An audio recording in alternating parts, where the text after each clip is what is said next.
Thank you for listening to Depictions Media Radio.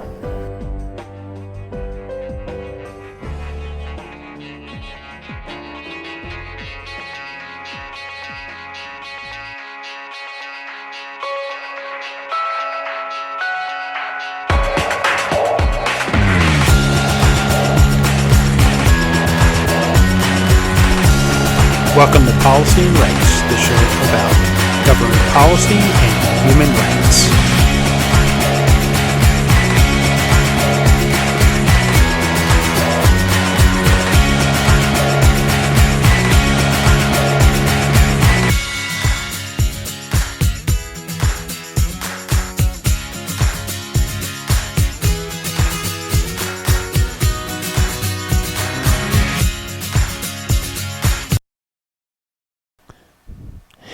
Welcome back to Policy and Rights here on Depictions Media Radio. I'm your host, Michael Clogs. In this next segment, we're going to join a press conference with the new president of the UN Security Council for the month of January, and it is the permanent representative for Japan.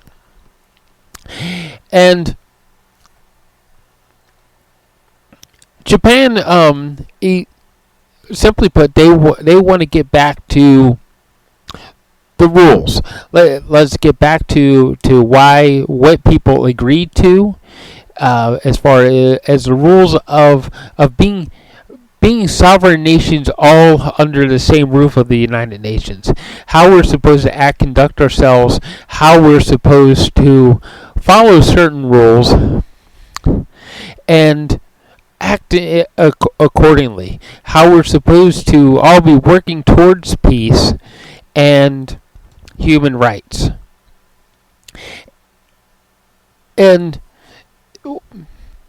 it sounds, in theory, that sounds like a great thing, but how are we going to work towards that? And how is the UN Security Council under the Japan being the president of the month, what are they going to work towards?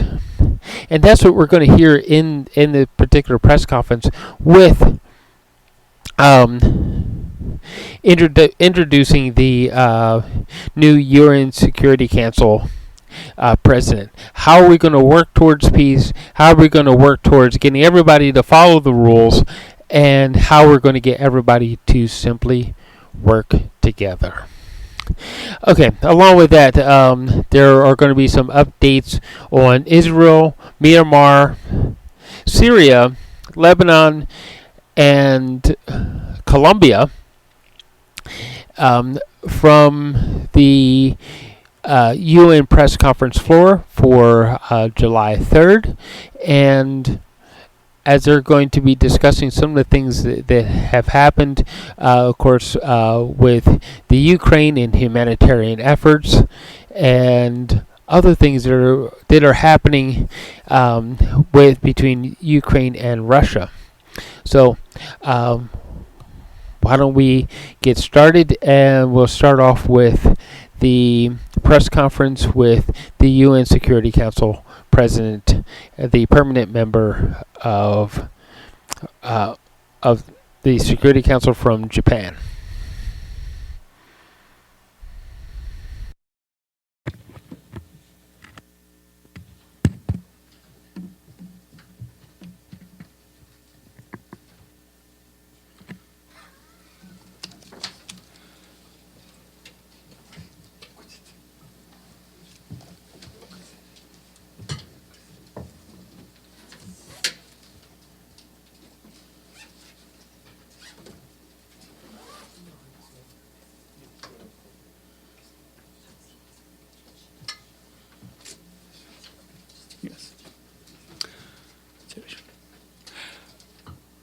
Good afternoon and Happy New Year, everyone who is joining today at this room and virtually. My name is Shinobu Yamaguchi. I'm a press officer for the Japanese mission. It is a great honor and privilege to have you in this press briefing, and Japan is delighted to kick off the new year as the president of the Security Council for the month of January, which also happens to be the start of our council term for 2023 and 24. We have here with us the permanent representative of Japan, Ambassador Kimihiro Ishikane, who will take us through this month's program. And to his next, the political coordinator, Minister Yukiya Hamamoto. As usual, we will start with the ambassador's remark, which will then be followed by the Q&A. Without further ado, I have the honor to invite Ambassador Ishikane to take the floor for initial remarks. Ambassador, please. Well, thank you. And good afternoon, everyone, and Happy New Year. I hope everyone had a wonderful holidays and is ready to start the new year on a strong and positive note. Japan is honored to be the president of the Security Council for January, and we look forward to steering the Council's agenda with a commitment to being open, transparent, inclusive, efficient, and collaborative with fellow Council members, the wider UN membership, other UN bodies, regional organizations, and civil society. The program of work is now available online. So I will start by highlighting our two signature events. Number one, the first is an open debate that will take place on January the 12th on the promotion and the strengthening of the rule of law in the maintenance of international peace and security. This is a ministerial meeting that will be chaired by His Excellency Mr. Hayashi Yoshimasa, Minister for Foreign Affairs of Japan, and will feature briefings by UN Secretary General, President of the International Court of Justice via VDC, and Professor Dapo Akande from the University of Oxford. We believe this is a timely meeting for member states to make a call for uniting for the rule of law. At the beginning of this challenging year, the objective is to reaffirm the meaning and role of the rule of law among nations, defend the Charter and the common understanding that the rules to which all member states have agreed must be observed by all. Given the many multifaceted and interconnected challenges that the world faces today, we hope this event will serve as an important reminder that we should individually and collectively pursue the rule of law and abandon the idea of the rule by force once and for all. Second, our second signature event is another open debate titled Peace Building and Sustaining Peace, Investment in People to Enhance Resilience Against Complex Challenges, and will take place on January the 26th. Japan is aware that there are multiple conflicts and peace-building challenges around the globe. Every single one is equally serious and needs Council's attention. And in this context, we expect briefers to be a UN Deputy Secretary General, the PBC Chair, and a civil society representative. The Security Council, together with the wider UN membership, have a historic opportunity to reflect and review the Council's work on peace building and discuss how best to evolve and strengthen it, considering the current and emerging threats and challenges to international peace and security. We hope this event will foster a productive and inclusive dialogue that encourages us all to work together and reinvigorate our peace-building efforts by investing in people, as they are not only victims of challenge, but also agents of change. While we have many important items on our agenda for this month, including the open debate on the Middle East and other mandated meetings on the Middle East, Africa, and the Americas, I would like to draw attention to the vital cross-border humanitarian aid meetings in Syria, which, as we all know, is due to expire on January the 10th. We schedule adoption on this matter on January the 9th. We hope the Council can agree in assisting Syrian people in dire need.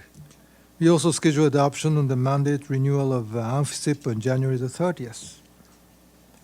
Throughout Japan's presidency of the Council, we are committed to being open, transparent, efficient, and inclusive. And that is why we intend to bring as many diverse voices as we can to the table, including other UN bodies such as ICJ and PBC, as well as civil society representatives, while streamlining the women, peace, and security agenda across all of our Council discussions. To wrap up, Japan looks forward to working closely with Council members, the wider membership, other UN bodies, civil society, and others in order for the Security Council to fulfill its mandate to maintain international peace and security. Thank you, and I'm happy to answer your questions. Thank you very much, Ambassador. Now we'll move on to the Q&A. I noticed many requests, so I'll take note of them. And for those who are participating virtually, please feel free to make a request on the chat box or you wish to take in the floor.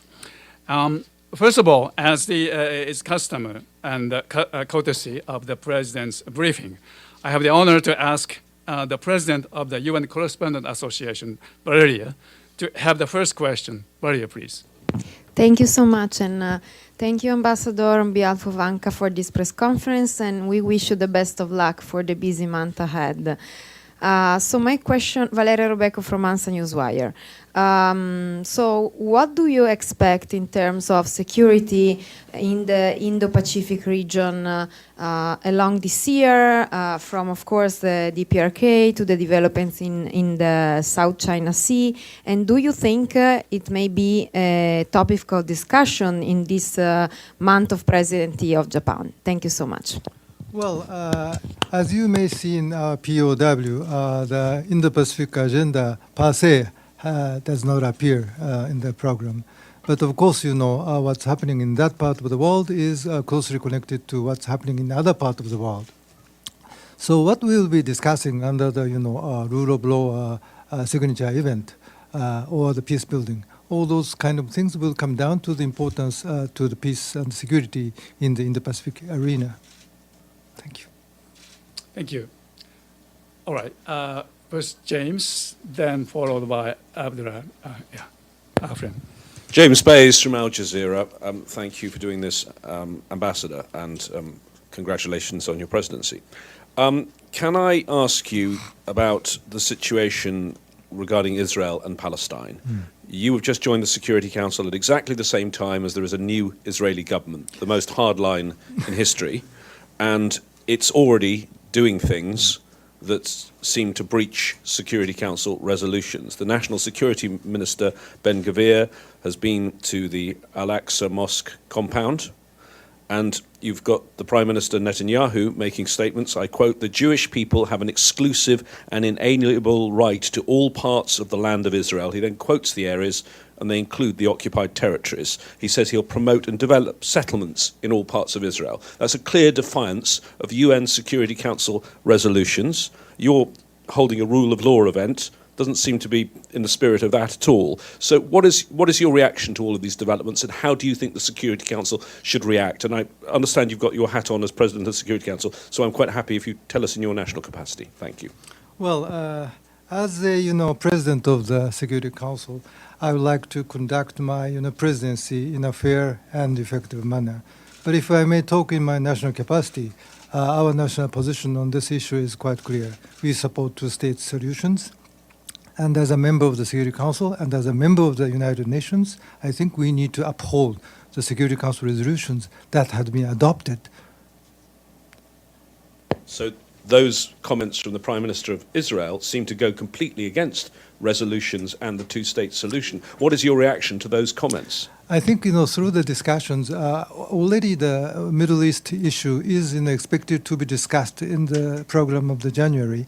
So all those kind of things will be discussed during that discussion, during that, session.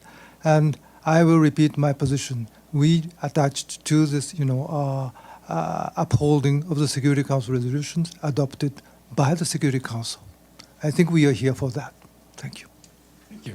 All right, the next will be Ephraim of Alam News, followed by Michel Reuter.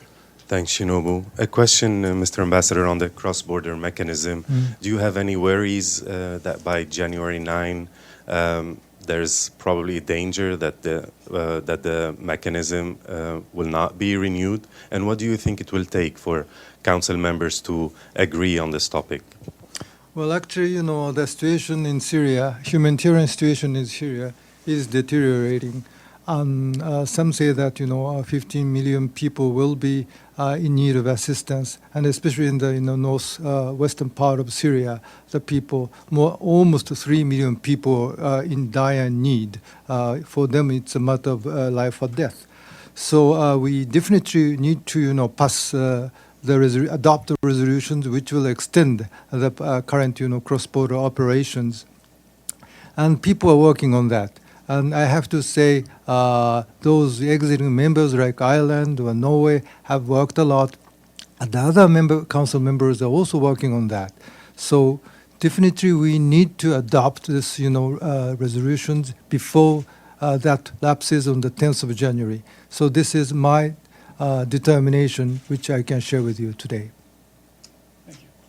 Michel, followed by Thank you, Ambassador. Michelle Nichols from Reuters.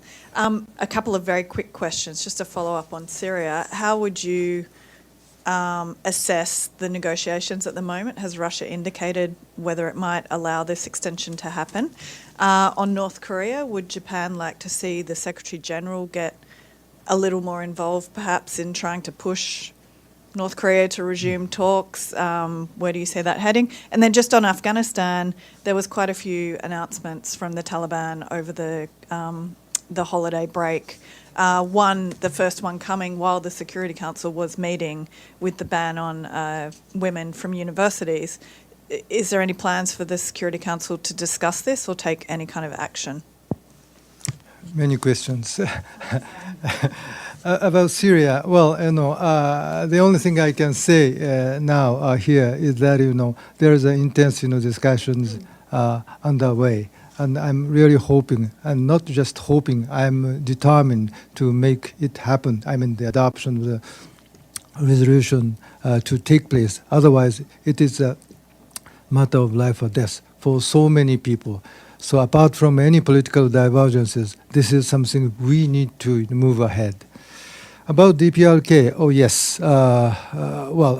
If I may talk about it, in my national capacity, Security Council has been not really successful in speaking in one voice on the DPRK files. But I think, things are not really going well. Things, I have to say, deteriorating. So many missiles launch we have witnessed.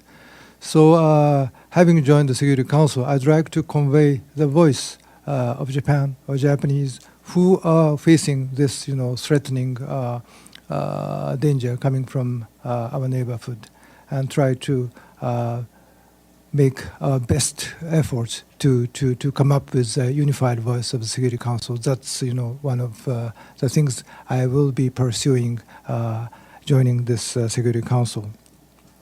And regarding Afghanistan, yes, things are not going well. But of course, on the other hand, according to some report, some, engagement seems to be underway. But apparently, regarding the situation of the gender equality or the attendance of girls and ladies and the education opportunity are not really happening as we expect. So this is something we definitely need to discuss. And although that does not appear in the POW now, I think, these subject matter will come up to our attention in due course. Thank you very much. Thank you. Well, then, the next is Abdul Hamid, followed by Linda, please. Thank you so much, Mr. Ambassador. Congratulations on your election as the President of the Security Council. My name is Abdul Hamid Sayam from the Arabic daily Al-Quds Al-Arabi, that is based in London, but it's a pan-Arab paper. And I want to follow up with the question of James about Palestine and Israel. You say that you uphold the Security Council resolution. That's the position of your country. You know Israel is in violation of international law when it annexes Palestinian land, when they build settlement, when they change the demographic composition of Jerusalem. They are all in violation of international law. And being neutral on that is not the right position. Your country, the voting record of your country is always, abstention. You voted last Friday, abstention on a draft resolution in the General Assembly, referring the occupation and the legality of the occupation to ICJ. So how could you say that you are uphold the rule of law and the Security Council resolutions at the same time you vote abstention in front of all these violations of international law? Thank you very much. Yeah, regarding our position, I would not repeat what I have said before.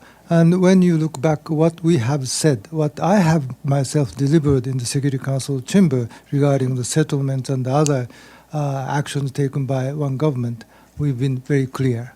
We've been very clear. We said it's illegal. It's in violation of the international law. It's in violation of the Security Council resolutions. Regarding the resolution which you have just referred to, for which we have abstained, we look into that resolution and we consider it. And of course, referring to asking for the advisory opinion of the ICJ is one option. But what kind of questions should be asked? How and when? And what will be the best, way to use that kind of reference to the international body to make the best use of, to be made best use of for the achievement of the peace. So that's our, long consideration. So based on that long and complex consideration, we voted abstention. Thank you. Well, the next, Linda, and followed by Desi. And Thank you, Ambassador. Oops. Thank you, Ambassador. I'd just like to go back to North Korea for a second. I was wondering on a national level, I mean, we know that South Korea and the U.S. are working very hard to, enhance nuclear planning and working together to address, rise in tensions with North Korea. Given that Japan is vulnerable and has been the subject of North Korean actions, can you talk about what Japan is actually doing, how Japan, if it is collaborating with the U.S. and South Korea now that there's been such an escalation? Well, I think you better ask that question in Tokyo, because, as President of the Security Council, the only thing I can say is that, I'd like to have a united voice of the Security Council regarding this, very, thorny issues. What I do here in New York and what my colleague people do in Tokyo or in Washington, D.C., I think they are complementary. I think those we need to do both. Here, what I wish to do is to try to have a unified voice of the Security Council so that the voice could have an impact upon the North Korea and upon the other aspirant. So, yes, please. I just wanted to throw in again, is Japan actually enhancing, getting more involved this time around with the United States and South Korea? Well, as you insist on that question, maybe I have to answer that question in my national capacity. The answer is, I think, yes. With the increasing threats we are feeling coming from that northern part of Japan, from that country which is located to the north of Japan, we are getting giving a second thoughts to the national strategy, defense strategy. So we will be more actively engaging and cooperating with the United States, and our cooperation with ROK is also on the rise. So this is something we are doing in Tokyo, Washington, and Seoul. But what I do here is something different. Thank you. All right. Since we have a long queue of the request, I will take two more from this room for the moment, then go back to the virtually participated participants and come back. But first, Daisy, go ahead. Thank you, Shinobu. Ambassador, this is Dezhi Xu with China Central Television. First, congratulations, and hope you have a very successful presidency. So my question is concerning the defense strategy, because we know that Japanese government just released the 3 key security documents which talk about the deployment of long-range missiles, as well as raising the cost of our budget of self-defense forces, and also the capability to counter-strike. You know, on one hand, some people believe that, I quote, the national security strategy said counter-strike capabilities enable Japan to mount effective counter-strikes against opponent's territory. This one is contradictory to the Constitution of Japan, Article 9, which mentioned that the Japanese people forever renounce war as sovereign rights of the nation and the threat of use of force as means of settling international disputes. On the other hand, we know many Eastern Asian countries, China, South Korea, DPRK, even Russia, expressed their concerns or dissatisfaction on this. So in the capacity of Japan, how are you going to address those concerns? Well, and sorry, and as the president, obviously we know China and Russia are both in Security Council.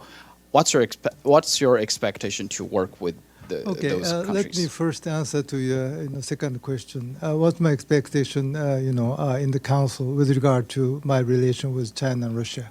It is dialogue. It is dialogue. We need dialogue, with China and Russia, so that we can come up with, a unified, united decision or voice and so forth that can make a difference in the security situation in the region. And regarding our national, our defense strategy, I don't think I am in a position to answer that here in New York.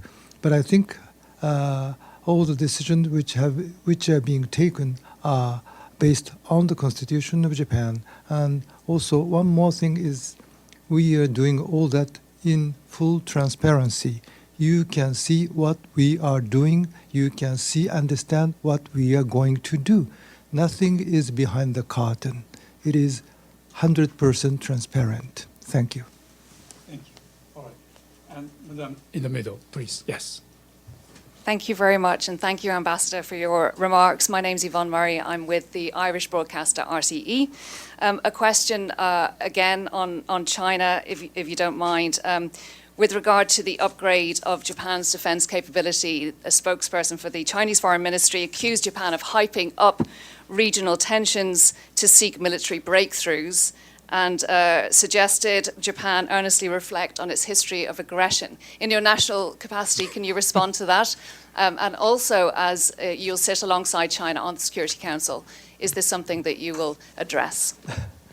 Well, maybe better not to answer that question, but I think, I won't comment on what has been said by the, Chinese officials.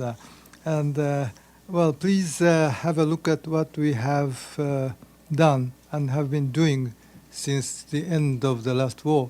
I think we can safely say that we contributed to the peace and stability and the prosperity of many parts of the world. This is something we are pretty much proud of. Please look at that legacy we have accumulated. So we will, building on and based on that legacy or asset of Japanese diplomacy, we'd like to contribute to the discussions which we are going to engage within Security Council. Thank you. Thank you very much. Okay, thank you. For the moment, I now would like to give the opportunity to the participants participating from virtually, and we got several requests from them. First, we'd like to start with the Pamela of CBS, followed by the FTCAR of the AP. Pamela, please. Thank you very much, Shinobu, and thank you, Ambassador. We're looking forward to the month. In your concept paper, it's Pamela Falk from CBS News, by the way. In your concept paper for the month, you said it was in the context of the UN Charter, we need to remind ourselves that we should pursue the rule of law instead of the rule by force, especially for vulnerable nations. Could you be more specific?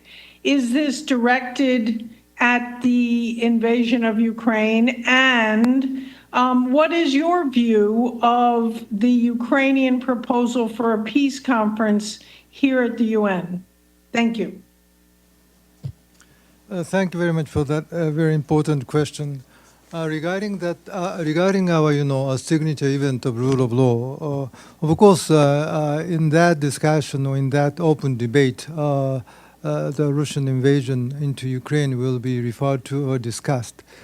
But not limiting to that, I think this we like to make it an occasion, opportunity to stop and think back and look into how we have achieved, what we have achieved and what we have not achieved, and where we are going, or where we should going in terms of the rule of law. Because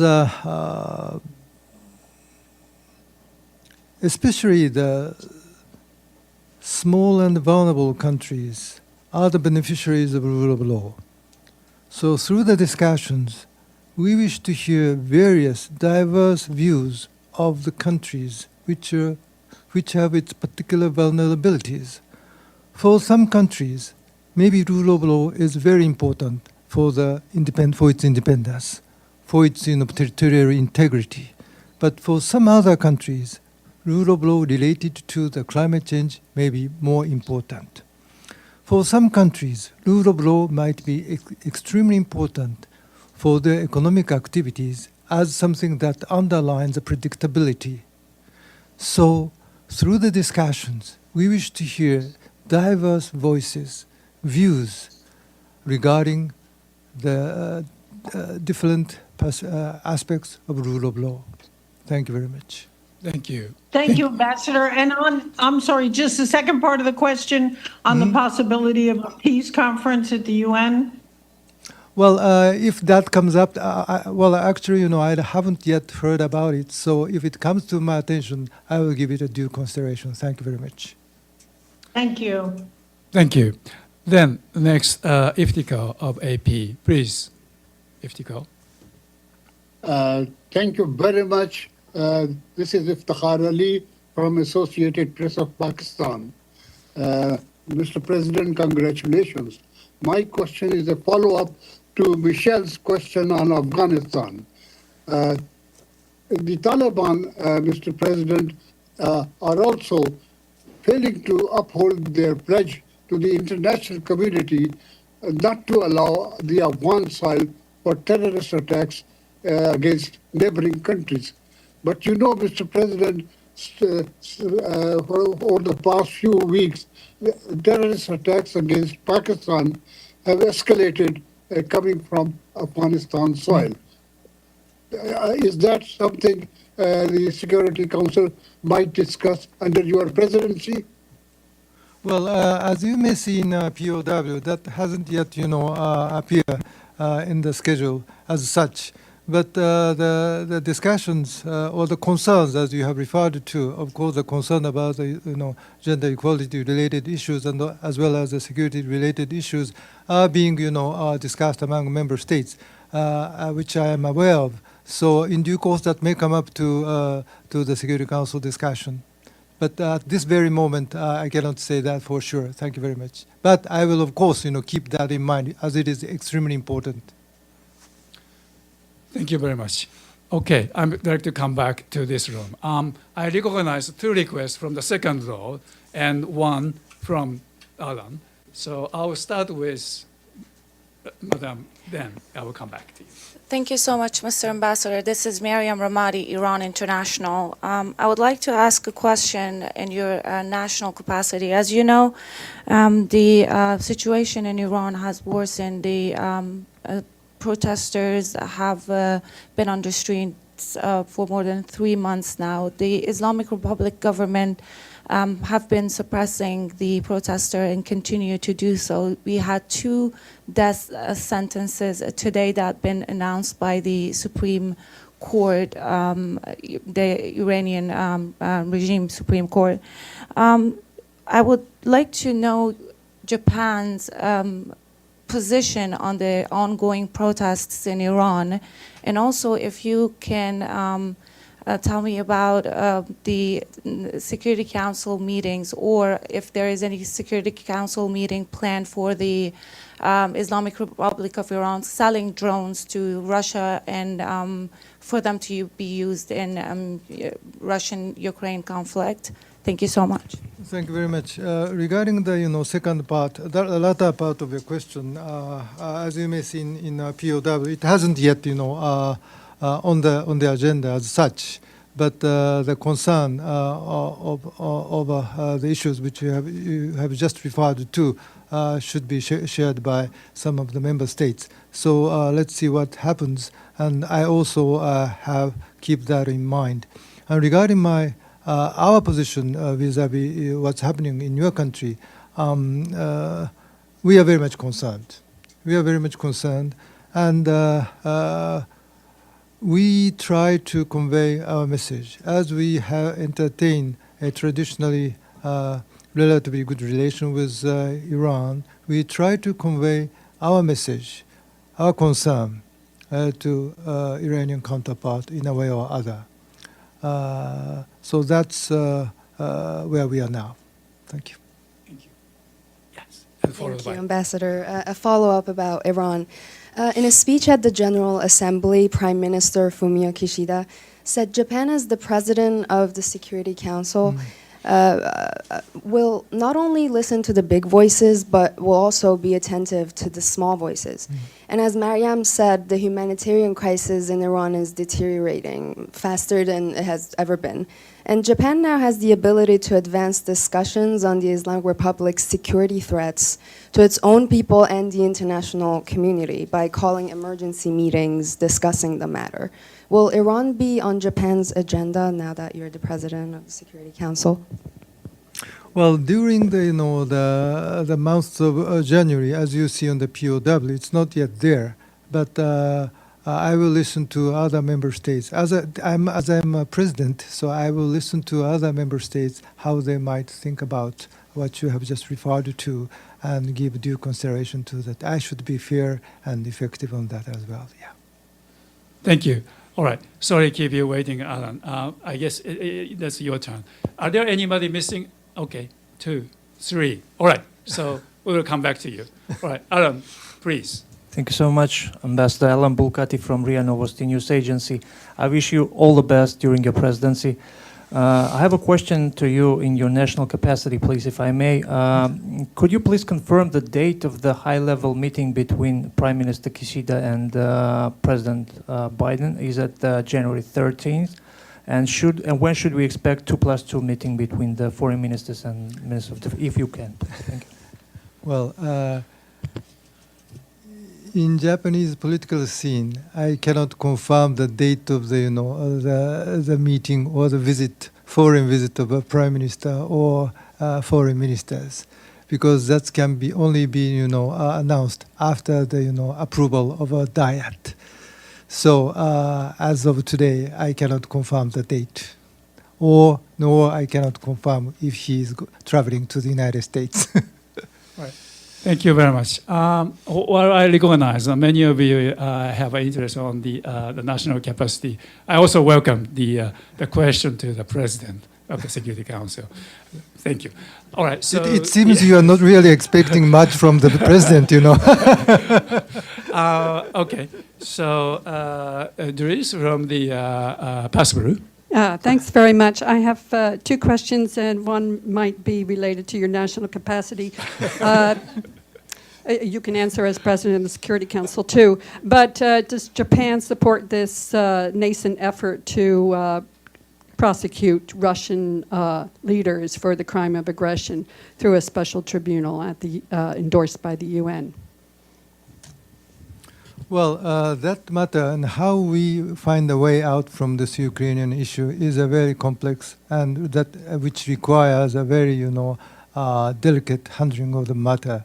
So I would rather, not to respond to that question right away, But I think we need to deepen the discussion within the Security Council and together with General Assembly so that we can find out the way into the future. Because at this very moment, frankly speaking, we are not, I should say, I am not aware of concrete steps, who or how and when we can start the peace talks on the Ukrainian situation. It is very sad to say all that, but that's also pretty much related to the battle on the ground.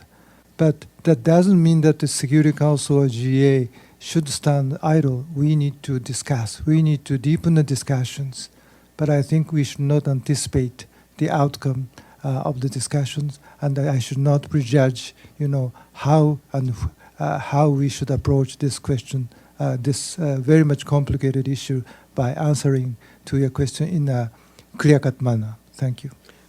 So it doesn't sound like you have a position on a special tribunal to prosecute crimes of aggression? I think I shouldn't, let me repeat my position. We will discuss that matter in the council and try to see what is the best way to seek what is the best way out for this, quagmire in which all countries are in. And my second question is, how will you specifically promote women, peace, and security agenda in the Security Council this month, besides making statements about women's role in peacemaking? Well, I think, that will be discussed within the framework of a peace-building, signature event, which will be taking place on the January the 26th. Okay. All right. Thank you. All right. Then followed by Alu, and after that, Madam. And perhaps the last question. Is that right? Okay. All right. I will come back to you. Alu Lewis from IANS. Japan is a member of the G4, has been pressing for Security Council reform. How do you see the prospects for the reform process proceeding? Last month, it came up in the signature event on multilateral reforms. What will you do to push for reforms in the Security Council and outside the Security Council also? Thank you very much. Well, as you have just pointed out, my predecessor, the PR of India, has organized the signature event on the reform. I think that was very important and meaningful in that, we could have first-hand voice of many, high-ranking officials on their thoughts on the reform of the council. And I think this council reform discussion should be deepened within the framework of IGN. So in my national capacity, I have to say that, the discussion at the IGN is not really moving forward. It's just repeating the same discussion after year. So I think we need to change the course so that we can make steps forward in terms of regarding this council reform. Because I think we have witnessed during the last high-level week, many countries, whatever the final picture they have in mind, many countries do agree on the importance of the reform of the council. So the point is how we can move things forward. Thank you very much. Thank you. Right. Madam, please. Hello, Ambassador Sakura of TV Asahi. I just have a quick question on DPRK, specifically on the human rights situation.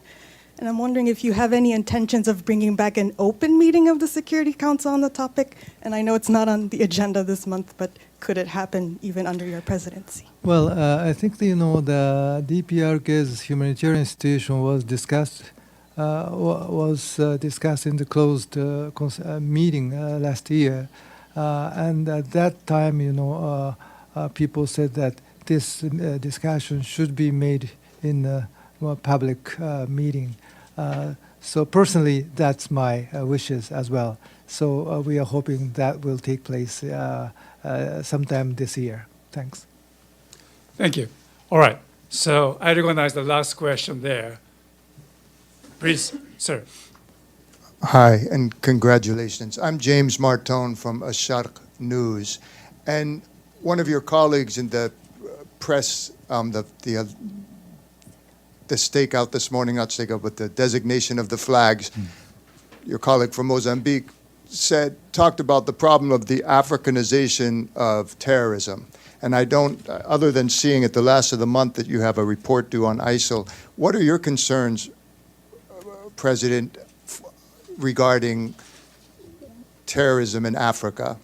I think that's really serious. As my colleague Pedro has put it, the Africanization of the terrorism is challenging, issues which we need to face squarely.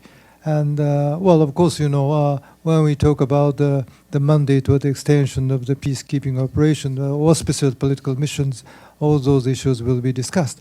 But at the same time, when we discuss, the peace-building matters in the signature event taking place January 26th, we will, also focus upon the importance of institution building, because the terrorism, of course, one way to face the terrorism is to quell down the terrorism by using the enforcement, law enforcement. But at the same time, what we believe, Japan believes, important is to put a stable and resilient institutions on the ground, which can deliver basic service to the people. Without that kind of institution, the people's trust in the government or people's trust in the community will not be nurtured, and without which I think the sustained peace won't be possible. So, and that will give a ground. That will give a ground for those terrorists to flourish in that vacuum. So, through all that kind of discussions, we will handle that matter. Thank you very much. Thank you. I guess we exhausted all requests of the question. And thank you very much, Ambassador. And thank you very much for coming here as well to those who are participated virtually. We are indeed looking forward to seeing you more in coming weeks throughout the months of January. Thank you very much. Meeting closed.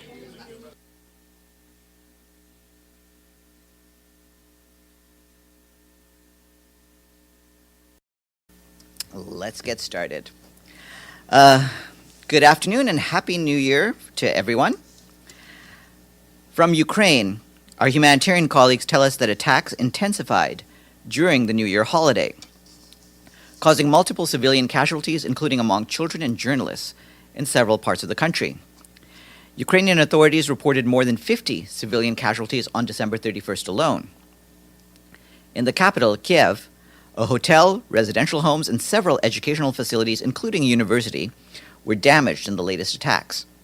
Furthermore, 2 children were injured due to hostilities in Khersonska oblast on December 31st. One of them, a 13-year-old boy, was evacuated to the children's hospital in Kherson, which itself was shelled in the early hours of January 1st, according to the governor. Intensive fighting also continues in eastern Donetska and Luhanska oblasts, with civilian casualties and civilian infrastructure damage reported on both sides of the front line. Despite continued attacks, we, along with our humanitarian partners, continue to deliver support to the people in need in the most impacted communities. On December 28th, an interagency convoy delivered food, water, blankets, emergency shelter kits, and other supplies from the International Organization for Migration, the UN Refugee Agency, UNICEF, and the World Food Programme to the frontline towns of Lyman and Sviatohirsk in Donetska Oblast. Both communities have been exposed to heavy fighting, which destroyed houses and critical infrastructure and decimated access to basic services. The people who still live in these areas are mostly the elderly and people with limited mobility. We had been asked in recent days about the new government in Israel, and we can say the following. The Secretary General looks forward to continuing to work closely with the new government of Israel to advance the work of the United Nations. He reiterates the United Nations' commitment to supporting Israelis and Palestinians to achieve a sustainable peace and return to the path towards a negotiated two-state solution based on relevant United Nations resolutions, international law, and prior agreements. We've been asked for a comment on the sentencing of State Councillor Aung San Suu Kyi, and I can say that the Secretary General expresses his deep concern over the final verdicts and sentencing of State Councillor Aung San Suu Kyi and reiterates his call for her immediate release and that of President Win Myint and of all arbitrarily detained prisoners in Myanmar. The Universal Declaration of Human Rights enshrines the principles of equality before the law, the presumption of innocence, and the right to a fair and public hearing by an independent and impartial tribunal with all the guarantees necessary for a person's defense. In a statement issued yesterday, UN humanitarian leaders urged Security Council members to preserve the cross-border aid lifeline to northwest Syria, warning that without it, millions of people, especially those displaced for years and multiple times, will not have access to food and shelter. UN Security Council Resolution 2642, which allows for aid to be delivered to northwest Syria from across the Turkish border, is set to expire next week. In 2022, UN agencies and partners delivered aid from across the Turkish border, reaching an average of 2.7 million people every month. In response to questions we have been receiving, we can confirm that on the 31st of December, UNIFIL's Maritime Task Force assisted the Lebanese Armed Forces Navy with a search and rescue operation relating to a boat in distress off the northern coast between Beirut and Tripoli. Despite the challenging conditions, the Maritime Task Force and Lebanese Navy were able to rescue 232 people, although sadly one child and a woman died. Over the weekend, we issued a statement in which the Secretary General welcomed the announcement by the President of Colombia of the 6-month ceasefire with armed groups, a development that brings renewed hope for comprehensive peace to the Colombian people as the new year dawns. The Secretary General said he trusts that adherence to these commitments will reduce violence and the suffering of conflict-affected communities while helping to build confidence in ongoing dialogues. We also issued statements on the passing of Pope Emeritus Benedict XVI and the gas tanker explosion in Boekburg, South Africa. And I just want to flag that the International Telecommunications Union has a new senior leadership team which took office on the 1st of January. Doreen Bogdan-Martin from the United States became the ITU's 12th Secretary General. She's also the first woman to head the organization since its establishment in 1865. She comes to the position from ITU's Telecommunication Development Bureau, where she had served as director since 2019. More information on her bio is on the ITU's website. And while we had no briefings last week, we still received some payments to the regular budget. 4 payments came from Brazil, Costa Rica, Grenada, and the Islamic Republic of Iran. We thank them all very much for taking us up to 146 fully paid up member states for the year. And we will have the permanent representative of Japan brief at us on the program of work for this month at 1 p.m. in this room. That's it from me. Are there any questions?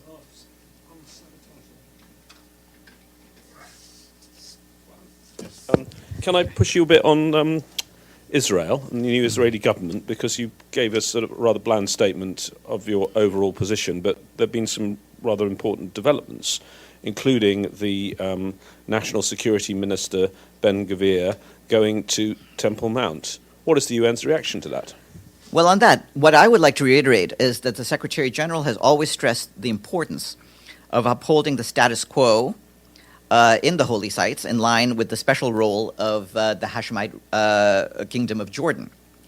The Secretary General calls on all to refrain from steps that could escalate tensions in and around the holy sites.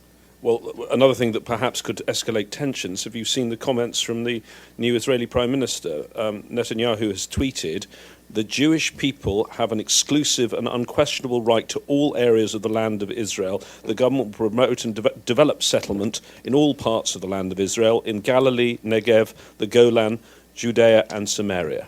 I mean, that goes completely against UN Security Council resolutions on settlements, and suggesting that the Jewish people have an exclusive right seems to be not allowing any room for Palestinians. Well, again, as I said earlier, we want to encourage the parties to continue on the path towards resuming talks towards a two-state solution and to avoid any rhetoric that would be make that task more difficult. And so would you say that these statements from the Israeli Prime Minister are that sort of rhetoric that make the task more difficult? well, you yourself have described what those sentiments are. What I want to make sure is that all of the parties continue to be willing to move forward towards a two-state solution that sees the creation of both Israel and Palestine living side by side with peace and security for all. Michelle. Thanks, Farhan, and Happy New Year. Question on North Korea. There were some remarks by Kim Jong-un about calling for the development of a new intercontinental ballistic missile and a larger nuclear arsenal to counter what he called US-led threats. Does the SG have any comment on that? Well, we have repeatedly wanted the Democratic People's Republic of Korea to return to talks on the peaceful denuclearization of a Korean peninsula, and we continue to call on them to do so and to avoid any actions that would run counter to that effort. Just a quick follow-up. Sure. Can you enlighten us as to what sort of conversations the UN or the Secretary General have been having with the North Koreans? Well, at this stage, I don't have any recent high-level contacts to tell you. We have been in touch with all the parties in the Korean Peninsula whenever there are issues, including missile tests, and of course you'll have seen the statements that we've issued concerning the DPRK during its recent last missile activity. Yes. Hi, we met briefly last week. It's my first briefing, Yvonne Murray from RTE. I wanted to ask about the Syrian humanitarian file. Who will be the co-pen holders going forward, taking over from Norway and Ireland?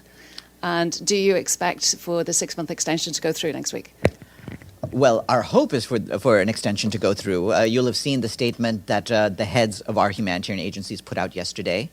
And the crucial importance of this particular cross-border arrangement cannot be overstated. It's been vital to the lives of hundreds of thousands of people in terms of being able to get aid across. In terms of the pen holders, this is something, as you know, at the start of every year, the Security Council agrees to who will be in charge of the various bureaus. So we'll let them handle that. And you'll be hearing from the President of the Security Council in a little bit less than an hour. Yes, Maria. Thank you, Farhan. The Taliban education minister said today that approximately 40 million Afghan people, 20 million are men. If they get educated and work, there is no need for women to work or get educated. My question is, do you have any updates on the negotiations that the UN has with the, or UNIMA has with the Taliban, and how is it coming along? Our mission in Afghanistan, UNAMA, has been dealing with this, and the acting special representative on the ground right now, Marcus Potzel, has been discussing with authorities from the de facto regime the need, again, to reverse the discriminatory policies that were announced recently by the Taliban. We're going to continue with that. And of course, regarding the comments that you mentioned, this is something we completely disagree with. No society, anywhere, can move ahead without the contribution of women. Yes. Sorry, just to follow up from something that happened, I think, possibly over the Christmas weekend. The Ukrainian foreign minister, I think, was suggesting a possible peace summit here at the UN in a couple of months' time. Has the Secretary General received any communication from Ukraine about this potential peace summit? This is something ultimately you'll have to check with the others. This is not something that the United Nations is organizing. I know, but he suggested that the SG host this at the UN, so I was just wondering if has he written a letter to the SG about this? Well, at this stage, there's nothing to announce about this. If something develops, we'll certainly let you know. Yes. Farhan, stay on Ukraine first. You've had one of the deadliest strikes of the war that's taken place in recent hours. arguments about exactly how many Russian soldiers have died targeted by the Ukrainians. What's the Secretary General's reaction? Again, this underscores the importance of bringing an end to the conflict. We hope that that the parties will, over time, be willing to discuss with each other how to bring this conflict to an end, and we want that to happen. Until then, we certainly want them to abide by the rules and the norms of warfare, including avoiding attacking, of course, civilian areas. Can I ask a couple of Africa questions as well? What is the UN's reaction to that sentence in Mali of the 46 soldiers from the Ivory Coast who were given 20 years in prison, given that those soldiers were not part of your UN mission, but they were in some way affiliated to it, in the sense that they were guarding other peacekeepers, is my understanding? Yeah, what I can say is that we take note of recent developments regarding the situation of the 46 Ivorian soldiers. We're following the situation as it develops and remain willing to provide any necessary support to ensure the detained soldiers return home.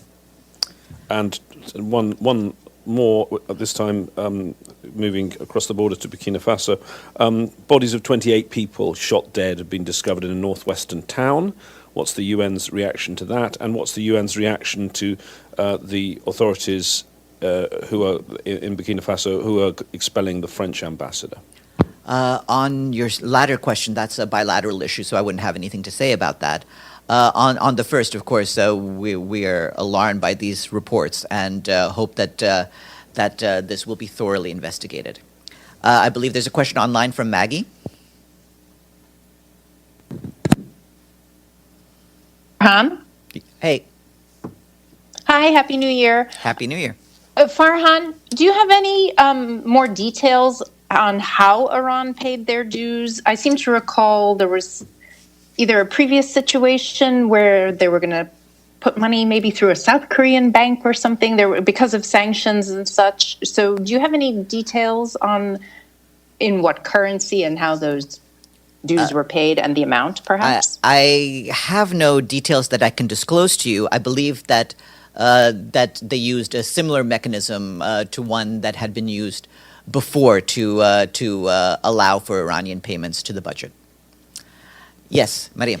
Volodymyr Zelensky warns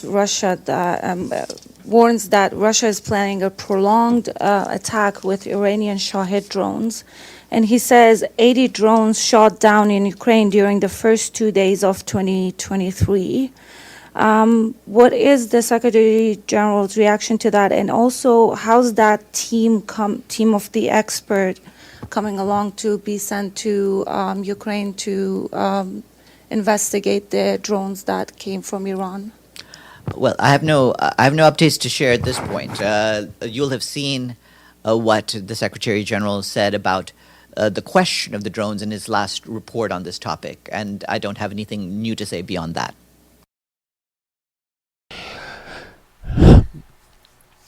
The United Nations is supposed to be that global organization that works towards human rights. It works towards fixing some of the things that happens in humanity that causes suffering and pain to others around us. And it's supposed to be a peaceful organization and promote peace and security for everyone around the world, provided we all decide to work together. And this is where the issue starts to come in, that people don't want to just work together. The people want to see things single-mindedly, and they don't want to listen to others. We have camps coming together where this is the Western society, this is the Islamic groups, or maybe this is Eastern Europe, and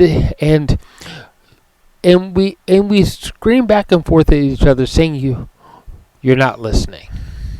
Did you understand our way?" And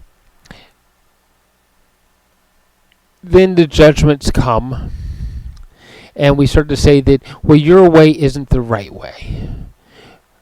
Well, the thing of it is maybe we just need to find a unified way of doing things so that it supports and tolerates all viewpoints and allows everybody to just simply be part of the human race. Thank you for listening to us here at Policy and Rights. I've been your host, Michael Clogs. Please find that subscribe button so you can get continued updates from Depictions Media and from Policy and Rights and all other shows that we broadcast or we podcast to you either through Apple Podcasts, Spotify, or wherever else you may get your podcast material from.